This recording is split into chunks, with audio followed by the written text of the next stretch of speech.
Hey friends, welcome back to my channel. I recently put out a video showing how I'm creating my Christmas album with some Tonic memory book dies.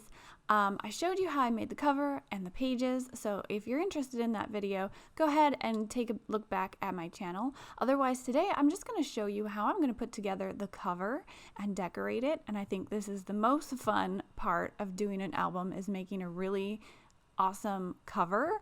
So I'm going to show you how I'm going to do that. I already put a little bit of paper on here because I forgot I was filming, so I apologize for that. But the paper that I'm using here is some Speciality card from Tonic or in Craft Perfect, and this is called Crimson Silk. It's this gorgeous red color. It's got a little bit of a sheen to it, and it's got some texture as well. So what I did is I took the largest layering die. This is the largest page die in this die set. I cut it out. You can see that it leaves one side attached, and that is so you can leave a little extra on the end if you want to make another page or a cover or a spine. I'm cutting that whole piece off, and now I have a perfect layering size that I can layer on top of those pages. Covers the whole page, and so you get a nice perfect layering. Now there are other layering dies that are a little bit smaller, it leaves a little edge, but if you want to cover the whole page like I did here, use that same page die and just cut off that folding piece. Now I'm using some of my deluxe glue, and I'm just going to glue this down. I think this glue is fantastic. It gives you a little bit of wiggle room, but it really does have a really great hold as well. So I am lining that up with my back cover, and I'm just making sure it's all aligned, going to make sure it's stuck down really well. And now I have covered my cover with some of that Crimson Silk paper. I think it's just gorgeous. Now what I did here is I used actually the back side of the die for the front, since I was covering it with this red paper, and now both sides have that professional edge when you're cutting, so it's got that nicer looking edge instead of the backside edge. I hope that makes sense. So just flip your cover around and then add some layers on top, and it looks really nice, neat, professional. Now I'm giving you a look at the papers I'm using. These are new from Prima. This is their Christmas in the Country set. It's designed by Frank Garcia. I think it's gorgeous. I grew up on a farm, so I love the barns and the rustic feel of this paper set, and I think it's just really beautiful. I'm showing you here how these dies fit perfectly on a 6x6 paper. This layering die just fits perfectly on there, so it's really easy to make 6x6 albums using these papers. I've gone ahead and I cut out a paper already. The hardest part about these papers is deciding which side to use. Both of these sides are gorgeous. I love this floral design, but I also wanted a lot of white space that I could add embellishments on. So I went with that other side that has a lot of white space in the middle, a little bit of flowers on the edges, and now I'm going to go ahead and start embellishing on it. Like I mentioned in my previous video, I didn't actually put the pages into this cover yet. I thought it was easier to embellish before you have all the pages together. You can lay it flat and put everything on top. And now I'm just gonna layer my pieces on top. I was thinking it would be really fun to make sort of a shaker window on the front of my cover. So I went ahead and I cut out that gold frame, and I'm showing you here on a piece of leftover paper how I'm building that frame. Now, I mentioned before in my previous video, don't throw away any scraps of paper, because all of these dies go from big to little. You can use little scraps and still cut from it and use all your paper scraps. So what you want to do when you're making a frame is take the larger die, nestle the smaller die inside, and then tape them together and cut them, and it's going to cut out that inside piece as well as the larger piece, and it's going to leave you with a perfect little frame. So I've gone ahead, I've run this through my Platinum 6, and I'm just going to carefully peel off that washi tape, peel off those dies, and you're going to see that I have the perfect little frame. Now, since I used one of the pages dies that cuts on 3 sides and leaves the 4th side attached, I am going to have to take a scissors and just cut that 4th side off and to complete my frame.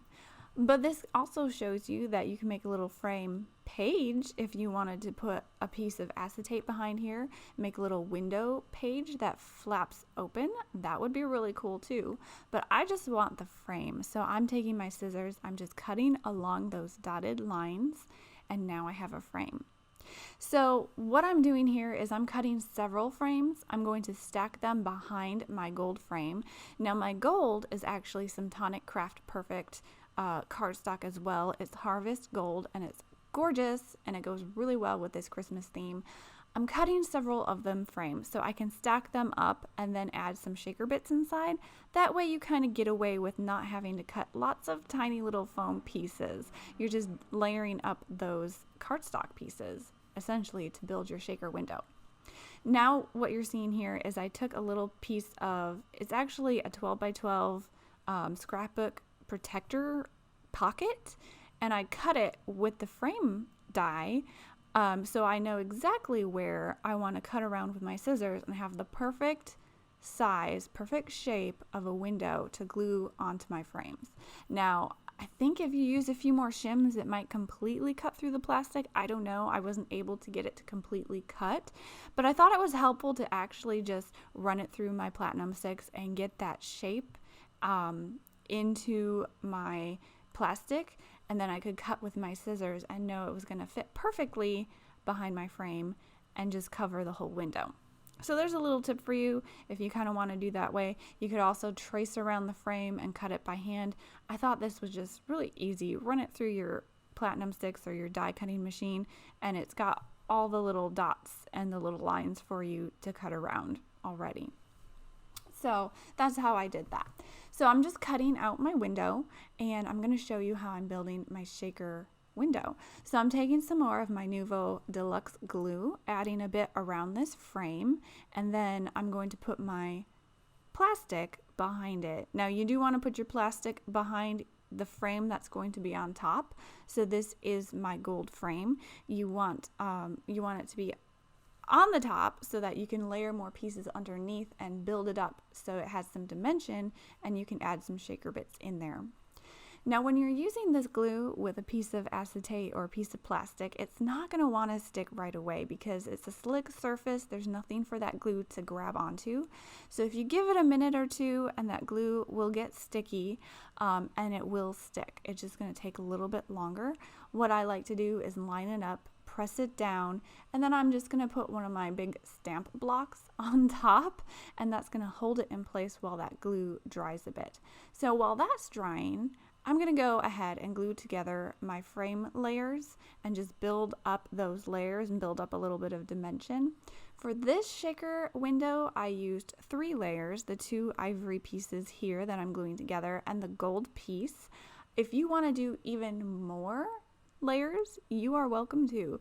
I did not put any sequins or anything. I had some little fine glitter and fine confetti from Tonic that I'm putting in here, so it didn't need to be super thick. But if you're using thicker pieces like maybe charms or sequins, you might want to add a few more layers to make it thicker so that they will fit behind the window. So you really just want to keep layering up those frame pieces until it's as thick as you want it. Let that glue dry. So I put my stamp block back on top there and I put that aside while I'm going to add some layers to my cover. So I'm putting my glue on here. This is my layering piece that I cut with those memory book dies. And I'm just going to layer it on top of that crimson silk craft paper on my album. So like I mentioned, I picked a piece of paper that's got a lot of white space and just a little bit of embellishments on the side since I knew I was going to be layering a lot of stuff into this cover anyway. I'm using some of these Fiery Phoenix confetti pieces from Tonic. These are kind of like a little glitter, but it's like a chunky glitter. It's not super fine. I thought it was perfect for this album because it's a red. It's got a little bit of a green sparkle in there, sparkles with a few different colors. And I'm just pouring it on the middle of my page, and then I'm just seeing with my frame what it's going to look like. So you can kind of judge how much you want to put in there. You can do a lot, you can do a little. I tend to not want to overfill my shaker windows because if you put a lot in there, it won't shake around very well. They'll just get stuck together. So I'm just kind of judging from putting a little pile here and then putting my window over it how much I want. I also put a few other little pieces of confetti in there just to give it a little bit of a mix. You can mix any kind of confetti, any kind of glitter you want, put sequins in there and charms and die cuts, and you can make really fun shaker windows. Right here what I'm doing is I'm putting a little bit of my anti-static powder bag on there, and that's just going to help some of that glitter not stick to the window, so it'll move around a little bit better inside my shaker window.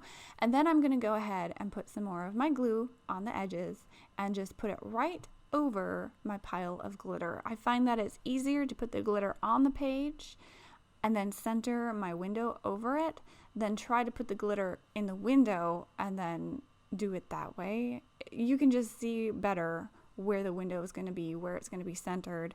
So just put your little pile of glitter on there and put your window on top. And then once the glue is dry, you can shake it up, which is the fun part.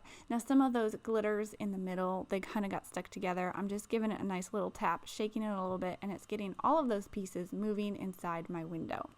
So I thought this was really fun. I think a shaker window on your cover is just really fun and interactive.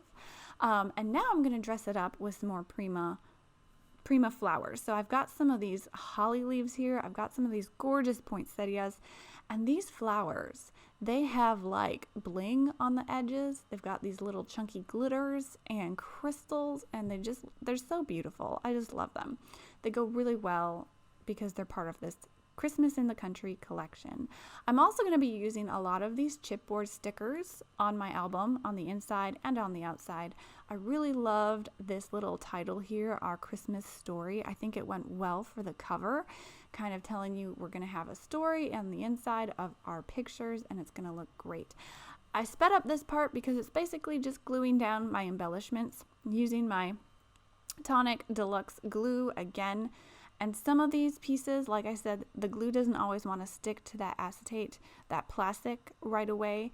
So you're going to have to give it a little bit of time to dry and get sticky to hold on, so you can put your stamp block on there again. I like to use my stamp block to hold down a lot of my glued pieces. I think it just works well, so you can do that.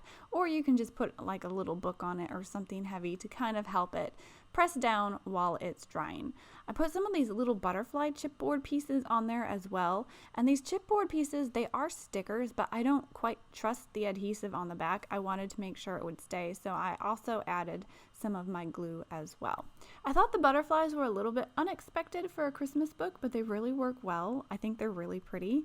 And if you notice in these papers, these Prima papers, there's actually a little bit of pink as well, and I liked that. It still looks really Christmassy, but it's a little bit untraditional Christmassy. So I just think these papers are unique. I think they're gorgeous, and I really loved building an album with them.